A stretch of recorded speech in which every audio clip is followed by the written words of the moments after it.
Hi, I'm Marty Nemko. Gluttony is understandable.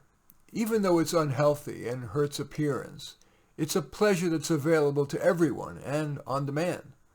Yet few gluttons feel good about their habit. The problem is that curbing gluttony is simple but not easy. Might any of the following help? First, some approaches based on why you overeat. Maybe you overeat because of boredom. Well, might it help to make a list of activities that could fill your time without negative side effects? Possible examples: music, sports, writing, art, watching TV, playing video games, talking with friends or family. Another reason that somebody might be gluttonous is you feel you deserve a reward and food's your reward. Of course, overeating ends up being less of a reward and more of a punishment. Well, might any of the above activities that I mentioned feel at least as rewarding as overeating? Another reason that people can become gluttonous is you just don't care whether you're obese. That's easy to think in the abstract, but when you're suffering from cancer, diabetes, or having had a heart attack or stroke and you're on a stretcher being carried into the ambulance and then onto a gurney into the operating room, you'll care. Less dramatic. If you're not gluttonous, you'll probably have more energy, can walk and climb stairs more easily. If that doesn't matter to you, might you care if, when walking with others, they see you out of breath?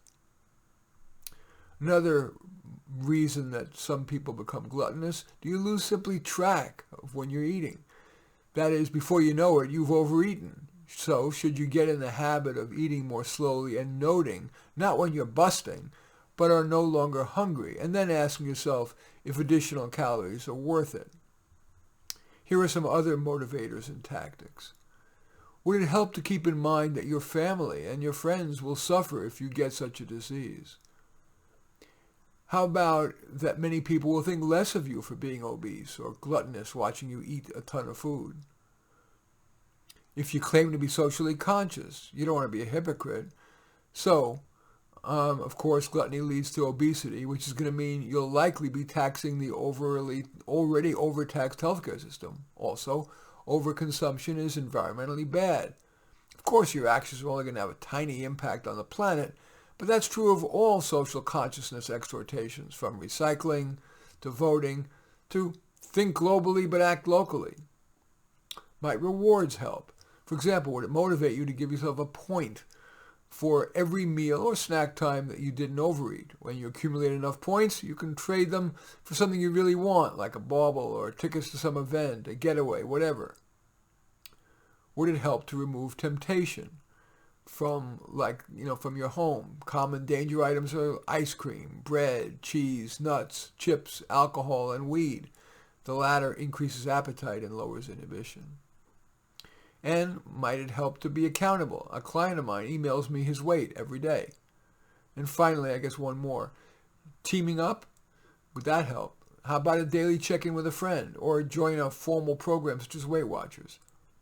Nearly everyone likes food, and an occasional indulgence is not going to kill you, unless you are an all-or-nothing person, that is, where you just do one or two cheats and you'd be starting to pork out regularly. But gluttony is indeed one of the 7 deadly sins.